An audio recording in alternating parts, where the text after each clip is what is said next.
Hello friends, आज हम diabetes से रिलेटेड एक बड़े इंपॉर्टेंट कॉम्प्लिकेशंस की बात करेंगे। वो है डायबिटीज़ एंड किडनी डिजीज़। आपने सुना होगा डायबिटीज़ के बहुत सारे पेशेंट्स को किडनी की प्रॉब्लम हो जाती है, क्रिएटिनिन बढ़ जाता है, डायलिसिस तक की ज़रूरत पड़ जाती है या किडनी का ट्रांसप्लांट कराना पड़ सकता है। तो हम समझेंगे कि किन कारण की वजह से डायबिटीज़ में किडनी की प्रॉब्लम्स हो सकती है, हम क्या कर सकते हैं कि हम उन कॉम्प्लिकेशन से बच सकें या अर्ली स्टेज पे हम उन कॉम्प्लिकेशंस को टैकल कर सकें। तो एक किडनी जो डिजीज़ है वो एक बड़ा इम्पॉर्टेंट कॉम्प्लिकेशन है डायबिटीज़ में। इसके कुछ रिस्क फैक्टर्स होते हैं। रिस्क फैक्टर्स में क्या है, मतलब यदि एक तो डायबिटीज़ का कंट्रोल ठीक नहीं है, यदि आपकी डायबिटीज़ कंट्रोल नहीं होती, वो अपने आप में एक रिस्क फैक्टर है कि अभी किडनी की प्रॉब्लम हो सकती है।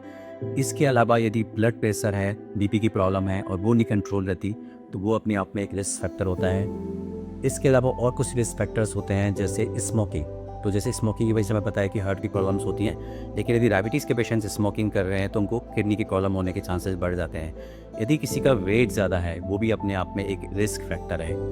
कुछ मेडिकेशंस होती हैं, जैसे घरों में हमारे पेन किलर्स रखे हुए होते हैं। काफ़ी लोगों की आदत होती है, इससे में दर्द हुआ, कुछ बॉडी में पेन हुआ, आपने नॉर्मल पेन किलर्स खा लिए। तो पेन किलर्स एक बहुत इंपॉर्टेंट कारण होता है जो आपकी किडनी में डैमेज कर सकता है, स्पेशली फॉर डायबिटिक्स। तो ये तो हमने रिस्क फैक्टर समझे। हमें हमें कॉम्प्लिकेशन से कैसे बचना है, किडनी डिजीज़ से कैसे बचना है। तो एक तो चीज़ है कि रेगुलर स्क्रीनिंग, क्योंकि हाँ प्रॉब्लम ये आती है कि लोग टाइम टाइम पे टेस्ट नहीं कराते। तो किडनी डिजीज़ के लिए हमें रेगुलर स्क्रीनिंग करनी होती है, क्योंकि अर्ली डिजीज़ में कोई सिम्टम्स नहीं होते। बहुत सारे पेशेंट्स को लगता है मुझे कोई दिक्कत नहीं है, मैं टेस्ट क्यों कराऊँ किडनी का। तो रेगुलर स्क्रीनिंग करने होते हैं। यदि सब कुछ ठीक भी चल रहा होता है तो मिनिमम साल में एक बार, once in a year, diabetes से रिलेटेड किडनी की प्रॉब्लम्स को स्क्रीन करना होता है। दो सिंपल टेस्ट हैं, एक है ब्लड का और दूसरा है यूरिन का। ब्लड का टेस्ट होता है क्रिएटिनिन का, उससे हमें आइडिया लग जाता है कि ब्लड में क्रिएटिनिन कितना है, क्रिएटिनिन बढ़ तो नहीं रहा है। दूसरा इंपॉर्टेंट टेस्ट है, वो जो अक्सर मिस हो जाता है, वो होता है यूरिन में प्रोटीन को देखने के लिए, क्योंकि क्रिएटिनिन तो बाद वाली स्टेज पे बढ़ता है। पहली स्टेज में यूरिन से प्रोटीन लीक करने लगता है और इनफैक्ट वो नॉर्मल जो यूरिन रूटीन होता है उसमें नहीं आता। उसके लिए स्पेसिफिक टेस्ट है, उसको बोलते हैं यूरिन और माइक्रो एल्बुमिन। तो जितने भी डायबिटीज़ के पेशेंट्स हैं उनको साल में एक बार यूरिन फॉर माइक्रो एल्बुमिन का टेस्ट कराना ही कराना है। सिमिलरली सीएम क्रिएटिनिन का टेस्ट साल में एक बार कराना ही कराना है। ये दो इंपॉर्टेंट स्क्रीनिंग टेस्ट हैं जो आपको कराने ही कराने हैं।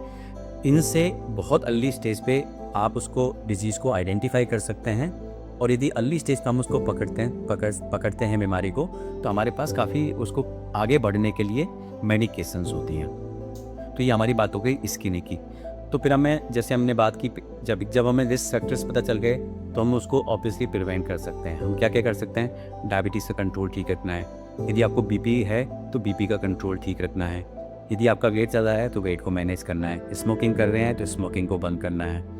जैसे मैं आपको बताया कि नॉर्मल जो पेन किलर्स होते हैं वो डायबिटिक्स को अवॉइड करने होते हैं। आप अपने डॉक्टर से पूछ सकते हैं कि आपको बुखार आता है तो कौन सी दवाई लेनी है, यदि आपको पेन होता है तो कौन सी दवाई लेनी है, बट रूटीनली फ्रीक्वेंट जो पेन किलर्स हैं उनको आपको अवॉइड करना है। इसके अलावा डायबिटीज़ और बीपी की कुछ ऐसी दवाइयाँ होती हैं जो डायबिटीज़ और बीपी कंट्रोल के अलावा किडनी को प्रोटेक्ट करती हैं। तो आप हमारे अपने डॉक्टर से डिस्कस कर सकते हैं कि मेरे को जो बीपी की दवाई चल रही है वो किडनी के लिए प्रोटेक्टिव है या नहीं है, या मेरी जो डायबिटीज़ की मेडिकेशन चल रही हैं उनमें ऐसी दवाइयाँ हैं, क्योंकि आजकल नई दवाइयाँ हैं वो डायबिटीज़ कंट्रोल के अलावा किडनी प्रोटेक्शन के लिए भी हेल्प करती हैं। तो आप अपने डॉक्टर से हमेशा इस तरह की कुछ चीज़ों को डिस्कस कर सकते हैं। यदि किसी को अर्ली स्टेज पे कोई किडनी की प्रॉब्लम हुई है, जैसे यूरिन से प्रोटीन निकलने लगता है, तो कुछ स्पेसिफिक मेडिकेशंस होती हैं जो उसको फर्दर, जो आपको डिजीज़ को बढ़ने से रोक सकती हैं।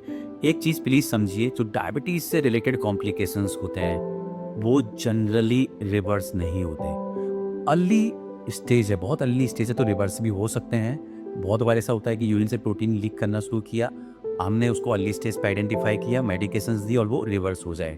बट यदि कॉम्प्लिकेशंस एडवांस हो जाते हैं तो उनको रिवर्स नहीं कर सकते। एक बार क्रिएटिनिन सिग्निफिकेंटली बढ़ गया तो इन मोस्टली लोगों में वो क्रिएटिनिन रिवर्स नहीं होता। इसलिए प्रिवेंशन सबसे इम्पोर्टेंट चीज़ है, और यदि वो कोई डिजीज़ होने लगी है तो उसको अर्ली स्टेज पे आइडेंटिफाई करना है, अपने डॉक्टर की सलाह के हिसाब से मेडिकेशंस लेनी है और उसको बढ़ने से रोकना है। Thank you.